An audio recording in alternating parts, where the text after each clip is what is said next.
রাজনীতিবিদগণ রাষ্ট্র পরিচালনার দায়িত্বে থাকলেও একজন রাজনৈতিক কর্মী হিসাবে আমি বিশ্বাস করি জ্ঞানী গুণীজন দিক নির্দেশনার ভূমিকা পালন করে থাকেন।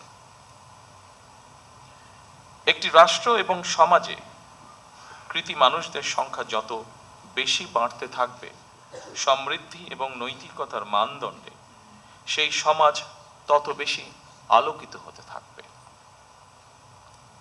সুতরাং রাষ্ট্র তার নিজের প্রয়োজনেই জ্ঞানী গুণী মানুষদের সম্মানিত করে।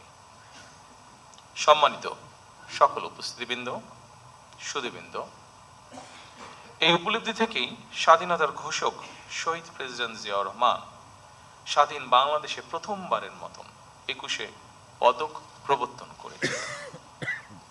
এটি শুধু একটি পদকই নয়, বরং এই পদকের মধ্য দিয়ে 52 ভাষা আন্দোলন থেকে আজ পর্যন্ত বিকাশ পেমেন্টে 10,000 টাকার বেশি অফার, শপিং চলছে তো। বাংলাদেশের ঐতিহাসিক ঘটনাবলীকে স্মরণে আনার পাশাপাশি যেসব বিজ্ঞজন শিক্ষা, সাহিত্য, শিল্পকলা, গবেষণা ও চর্চায় নিজেদেরকে এবং রাষ্ট্র ও সমাজকে সমৃদ্ধ করেছেন, তাদের সঙ্গে আপামর জনসাধারণের পরিচয় ঘটে। শুরুতেই 3টি বিষয় পুরস্কার প্রদানের মাধ্যমে 1976 সালে রাষ্ট্রীয় সম্মাননা পুরস্কার 21শে পদকের যাত্রা শুরু হলেও বর্তমানে ভাষা আন্দোলন, মুক্তিযুদ্ধ, শিক্ষা, গবেষণা, শিল্পকলা, বিজ্ঞান ও প্রযুক্তি সহ সম্ভবত কমপক্ষে 12টি ক্ষেত্রে বিশেষ অবদানের জন্য এই সম্মাননা দেওয়া হচ্ছে। এটি নিঃসন্দেহে একটি ইতিবাচক অর্জন। জ্ঞান, বিজ্ঞান কিংবা সাহিত্য চর্চার ধারা আরো শানিত এবং বিকশিত হোক, এই প্রত্যাশা করছি আমরা সকলে।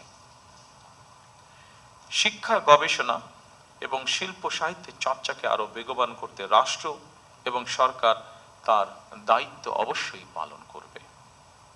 আমি বিশ্বাস করি শিক্ষা, গবেষণা এবং শিল্প সাহিত্য চর্চাকে রাজনীতিকরণ করা কখনোই সভ্য সমাজের পরিচায়ক নয়। শিক্ষা, সাহিত্য, শিল্পকলা, বিজ্ঞান ও প্রযুক্তি অর্থাৎ জ্ঞান বিজ্ঞানে সব শাখায় যাতে দেশ এগিয়ে যেতে পারে, নৈতিক মানসম্পন্ন তেমন একটি উদার গণতান্ত্রিক রাষ্ট্র ব্যবস্থা প্রতিষ্ঠার লক্ষ্যে বর্তমান গণতান্ত্রিক সরকার অবশ্যই কাজ করবে।